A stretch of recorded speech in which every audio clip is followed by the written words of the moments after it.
নমস্কার। আজকে আমরা আবার আড্ডায় বসেছি। তো সিদ্ধনাথ চ্যাটার্জি নাট্যকার কবি আমার সাথে আছে আর কি। তো আচ্ছা সিদ্ধিনাথ, এই যে নাটক, এই যে আমরা যে নাটক করছি বা যে নাটকের ছিল পুরুলিয়াতে এখন কীরকম নাটক হচ্ছে বা নাটকের ইয়েটা কী অবস্থায় আছে? দেখো, পুরুলিয়ার বর্তমান অবস্থা তুমি তো সবই বুঝছো আর কি। দীর্ঘদিন ধরে নাট্যচর্চার সঙ্গে তুমি যুক্ত, নাটক লেখার সঙ্গে যুক্ত।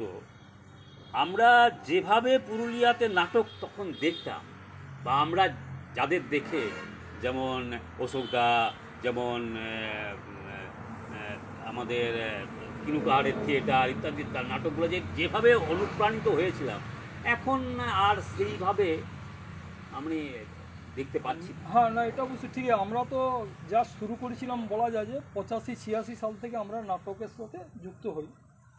তো তখন তো আমরা নাটকের, তুমি আমার সাথে মিললে, আমি তোমার সাথে মিললাম, দুজনে মিলে নাটকের টিম তৈরি করলাম।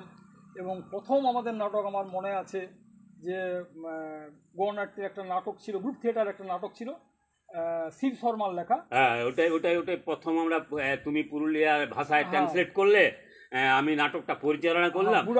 বুড়া আঙুল। আমি জোরদারের পাঠটা করেছিলাম আর তুমি চরণের পাঠটা করেছিলে।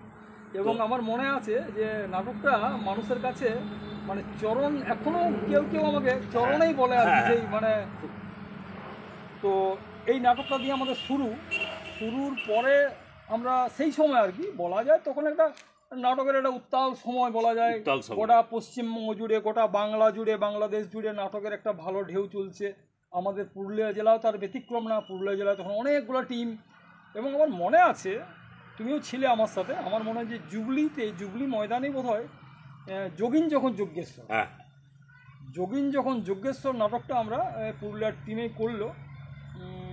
ঠিক অনুপদা এদের টিম ছিল কি না, ঠিক মনে পড়ছে না এই মুহূর্তে মনে পড়ছে না।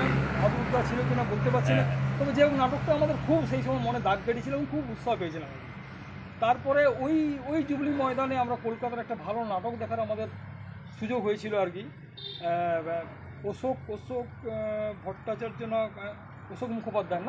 অশোক মুখোপাধ্যায়ের পরিচালনায় বেলাবেলার গল্প। এবং ওই নাটকটাও আমরা দেখলাম, কি নাটকটা কি সুন্দর লাগলো, কত ভালো লাগলো আর কি।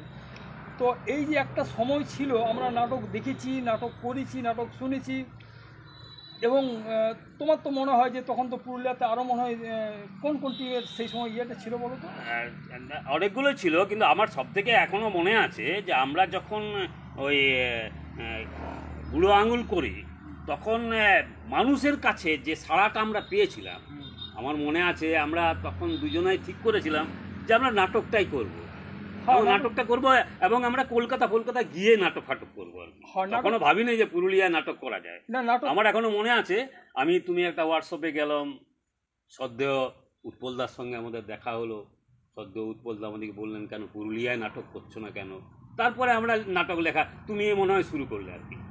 শুরু করলাম বলতে আমাদের নিজস্ব নাটক আমরা 88 সালে বোধহয় বাঁশ নাটকটা দিয়ে শুরু করি। এবং বাঁশ নাটকের আমার মনে আছে একটা ডায়লগ খুব তখন পাবলিক নিয়েছিল আর কি। তুমি ওই জোরদারের চরিত্র করছিলে, এই যে ভোটের রেজাল্ট আউট হয়েছে, রেজাল্টে হেরে গেছে, খবর পড়ছে, সেখানে তোমার একটা ভালো ডায়লগ ছিল। কী ডায়লগ ছিল বলো তো? না, ইয়েটা কি ওই এর ঘট জামাইয়া? না, ওটা না, ওটা তো একটা ছিলই, সে ভোটে হারিয়ে যাওয়ার পর আর কি। কি খবর ঠাকুর? কি খবর ঠাকুর? খবর আর কি, এই সব সালাই বেমান আর কি। এই যে সবাই মানে এই সব মানুষকে করা, এখানে মানুষের একটা প্রচণ্ড হাততালি পড়তো আর কি। যেমন মানুষের চরিত্রটা যেমন প্রকাশ হচ্ছে, এই ব্যাপারটা ছিল। আরেকটা জায়গা মনে হচ্ছে ছিল খুব গুরুত্বপূর্ণ জায়গা, যে মানে একজনকে দুর্দার করছে, তারপর দেখছে, চিন্তা ভাবনা করছে নেতা যে ওকে আমি দুর্দার করলাম, তাহলে ও তো আমাকে ভোট দেবে না। তারপর দেখছে ভোটার লিস্টে ওর নাম নেই। তখন বলছি, আরে ওর তো ভোটার লিস্টের নামেই নেই, তার ও রাখলো বা কী হলো। এই যে ভোট কেন্দ্রিক যে মানুষের যে মানে নেতাদের যে চরিত্র, এইটা যেন এখনো ওই চরিত্রটা যেমন আমরা দেখতে পাচ্ছি আর কি। সেই সময় যে সে সময় তাকে দুচ্ছাই করছে, পরবর্তীকালে মনে হচ্ছে এই সালে তো ভোটার আমার, এই তাহলে একে কি তারপরে দেখা যাচ্ছে আবার আত্মসন্তুষ্ট বলছে ও ভোটার নয়, সুতরাং দুচ্ছাই করা যেতে পারে মানে ভোটার হলে তাকে আদর করতে হবে। আর ভোটার নয় মানে ও ওর সঙ্গে আমার কোনো সম্পর্ক নেই, ও মানুষ কি না আমার এটা দেখার দরকার নেই। তা এখন তখন আজ থেকে 30 বছর আগে তুমি নাটকটা লিখেছো, এখনো দেখছি যে সেই লোকগুলো ভোটার দিকে এরকমই ভাবছে মনে হচ্ছে, মানে নাটকে যে কি দেওয়া যেতে পারে আর কি, সেটা নাটকের বাস্তবতার যে জায়গাটা আর কি, সেই জায়গা থেকে এটা মনে হচ্ছে।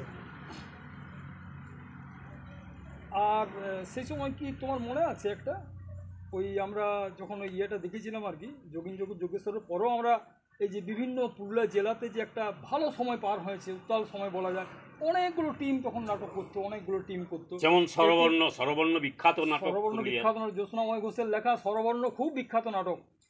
এবং আমার মনে হয় তোমারও মনে আছে, আমরা যখন ছাতনা রিক্রিয়েশন ক্লাবের কম্পিটিশনে অংশগ্রহণ করি আলোটা জ্বালবই নাটকটা নিয়ে, তখন ওরা খুব উৎসাহ, আমাদের খুব খাতির যত্ন করেছিল এবং খুব উৎসাহ দেখিয়েছিল, এবং ওনারাই বললেন আর কি যে আমাদের আজকে আমাদের নাটকের সেল ভালো হবে, হাউসফুল হবে, সেল ভালো হবে, প্যান্ডেল করে করতে হবে, হাউসফুল বেশি মানে সেল বেশি হবে।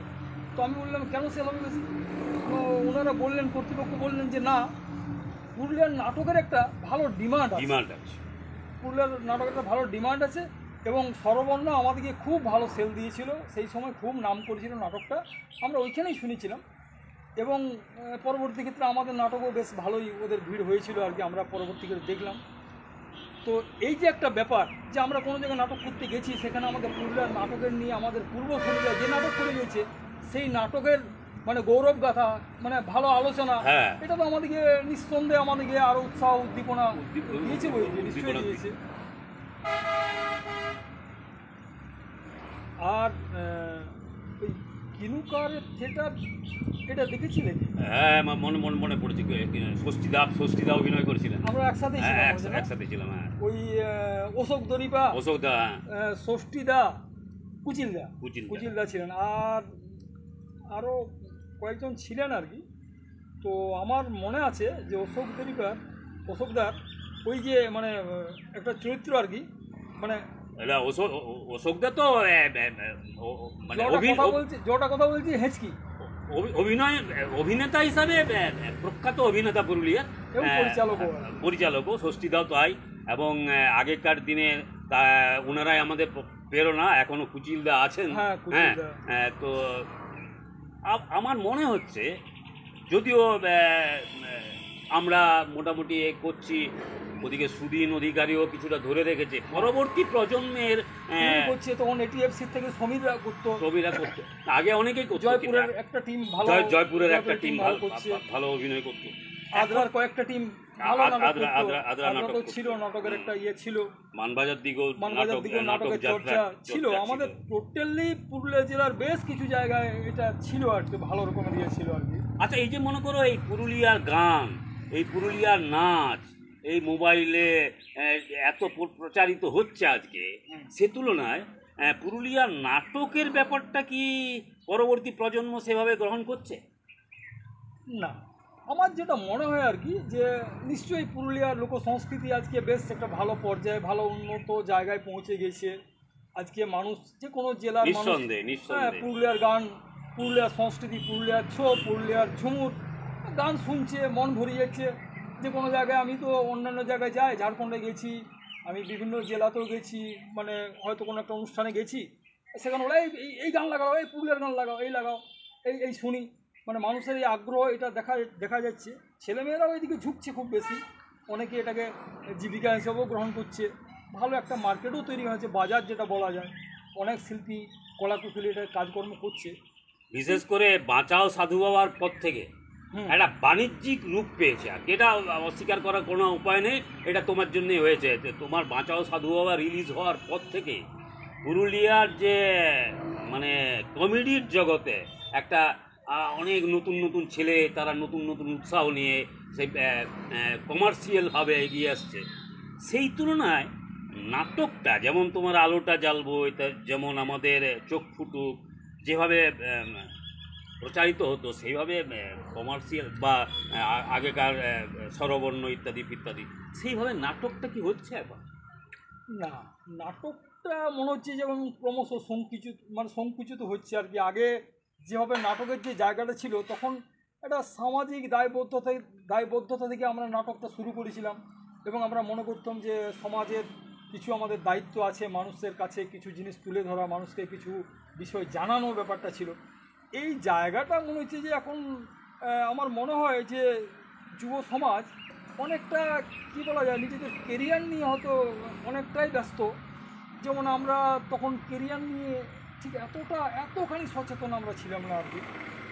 এখন মনে হয় তারা কেরিয়ার নিয়ে ব্যস্ত, কিন্তু আমার মনে হয় যে কেরিয়ার নিয়ে শুধু ব্যস্ত নয়, কেরিয়ারের সমস্যা নিয়ে খুব ব্যস্ত। যতটা না কেরিয়ার নিয়ে ব্যস্ত, ততটা কেরিয়ারের সমস্যা নিয়ে সমস্যা ব্যস্ত এবং জর্জরিত, যার ফলে একটা নাটকের মতন জিনিসকে যে করবো, এই জিনিসটার কোথাও যেন একটা উৎসাহ কম দেখতে উৎসাহ পাচ্ছি। আমার যেটা মনে হচ্ছে যে তাদের ওই শিক্ষাঙ্গন থেকে বেরোতে তাদের যে একটা চিন্তা কিভাবে আমি দু পয়সা রোজগার করবো, হ্যাঁ, সংসারের হাল কি করে এই ধরবো। টেনশনের মধ্যে তারা যেন কোথাও এই সংস্কৃতির চর্চার ক্ষেত্রে মনোনিবেশ করতে আমার মনে হচ্ছে পুরুলিয়ার ক্ষেত্রে বিশেষ করে লক্ষ্য করছি, এটা পাচ্ছে না মনে হচ্ছে।